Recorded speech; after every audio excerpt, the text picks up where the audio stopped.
आपण मालेगाव तालुक्यातील जे टिकरी गाव आहे या गावामध्ये मी आता संपूर्णपणे निवेदन घेऊन आले सामान्य लोक सगळे असं मी आता मोबाईल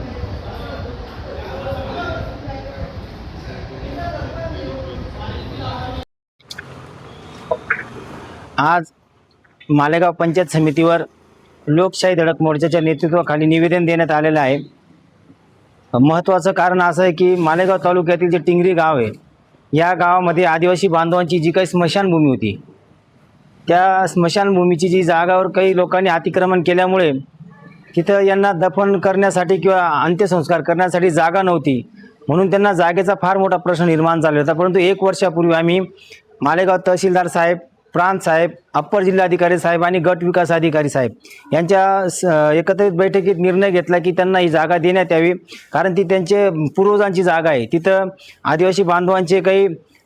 गुरु असतील, काही साधू संत असतील, त्यांना देखील तिथे दफन केलेलं आहे, म्हणून ही जागा त्यांना देण्यात यावी। त्यासाठी आम्ही फार मोठा मोर्चा काढला होता। परत आज एकदा आम्ही मालेगाव पंचायत समितीवर मोर्चा आणलेला आहे आणि आता ती जागा मिळत आहे। परंतु उद्या काही तिथं अतिक्रमण काढताना वाद उद्भवू नये किंवा काही वाद निर्माण होऊ नये किंवा कायदा सुव्यवस्थेचा प्रश्न निर्माण होऊ नये यासाठी आज आम्ही सन्माननीय तहसीलदार, अप्पर जिल्हाधिकारी आणि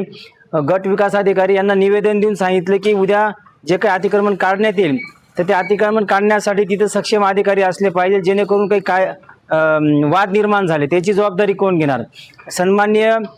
मालेगावचे गट विकास अधिकारी धस साहेब यांनी आम्हाला आश्वासन दिले की उद्या आम्ही ग्रामसेवक आणि अधिकाऱ्यांच्या देखरेखीखाली ते अतिक्रमण काढण्यात येईल आणि हा आंदोलनाचा फार आज मोठा विजय। आज जवळजवळ 1 वर्षापासून हा लढा चालू होता, परंतु ज्या टिंगरी गावातील महिला आणि पुरुष या आदिवासी बांधवांनी जी एकी दाखवली आणि या लढ्याला कुठेतरी आपल्याला यश आलं, म्हणून मी टिंगरी गावातील सगळे आदिवासी बांधवांची देखील मनापासून आभार व्यक्त करतो। जय हिंद, जय महाराष्ट्र। आदिवासी बंधू भगिनी, मागच्या 1 वर्षापूर्वी आलो होतो तहसीलदार साहेबांना, गट विकास अधिकारी साहेबांना, प्रांत साहेबांना निवेदन दिलं होतं की आदिवासी स्मशानभूमी जे लोकांनी अतिक्रमण केले त्यांनी आम्हाला आश्वासन दिले, पण उद्या आम्हाला त्यांनी पंचायतने जशी बबन दिली की तुम्ही झाडं काढून घ्या, तुमची जिथपर्यंत जागा आहे तिथपर्यंत तुम्ही खुणा काढून घ्या, वॉल कंपाऊंड असेल किंवा पाण्याची सुविधा असेल किंवा बैठक शेड असेल ते आम्ही शासकीय मार्फत करू, पण जोपर्यंत होत नाही तोपर्यंत तुम्ही तुमच्या मार्फत काहीतरी करून घ्यावं। आम्ही उद्या जाणार आहे उद्या तिथे कुठली अडचण नाही येण्यापेक्षा आम्ही त्यांना सांगितलं आम्ही गट विकास अधिकारी साहेबांना विचारलं की त्यांना निवेदन दिलं की उद्या काही भांडणं झाले नाही पाहिजे, आम्ही फक्त जेवढी जागा आहे आमची तेवढी आम्हाला आमच्या नावावर झाली पाहिजे,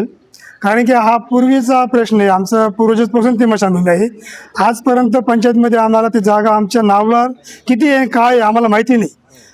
पण प्रांत साहेब असतील, तहसीलदार साहेब असतील, गट विकास साहेब असतील, प्रशासन असतील, त्यांना आमची टिंगरी आदिवासी मंडळी मार्फत की आमची एवढी विनंती आहे की तेवढी जागा आमची जेवढी बसेल, एकर बोल असं 2 एकर 3 एकर तेवढी जागा आमची मोजून द्यावी आणि जे अतिक्रमण करतात शेतकरी त्यांची बी जमीन किती आहे त्यांची जमीन मोजून त्यांना द्यावी, रीतसर म्हणजे त्यांची जमीन त्यांना द्यावी। आमची जी स्मशानभूमी आहे ती आम्हाला मिळालं पाहिजे, आमची एवढीच मागणी, बाकी दुसरी कुठलीच नाही। एवढं 2 शब्द बोलून रस्ता पण आता तिथे पाण्याची सुविधा बरोबर नाही, कारण पावसाळ्यात तिथे खडक आहे, तिथे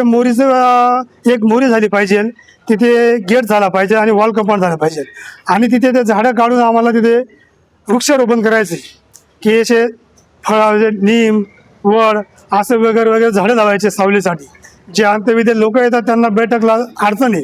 तिथे एकच बैठक शेड आहे, तिथे बैठक शेड पण पाहिजे आम्हाला आणि ते आम्ही प्रस्ताव दिला आहे 15 ऑगस्टच्या दिवशी आम्ही तो प्रस्ताव दिला आहे आणि त्याही प्रस्तावाला प्रशासनाने जागृतपणे काहीतरी पाठिंबा देऊन तेवढा पाठपुरावा करून आम्हाला ते लवकर मागणी पुरी करायला पाहिजे, आमची एवढीच इच्छा आहे। आणि लोकशाहीमुळे आपल्याला काय वाटतं? लोकशाही धडक मोर्चामुळे आम्हाला फार सुविधा मिळाल्या आणि फार आमचा विश्वास लोकशाही धडक मोर्चावरच आहे। लोकशाही धडक मोर्चाने आम्हाला 40 वर्षापूर्वीपासून जी वस्ती अंधारात होती त्यांना उजेड आलं, त्यांना पाण्याची सोय दिली, आता परत त्यांना घरकुलच्या जागांचे सुद्धा विषय लोकशाही धडक मोर्चा मार्फत होणार आहे। आम्हाला दुसरे कुठले चान्स नाही।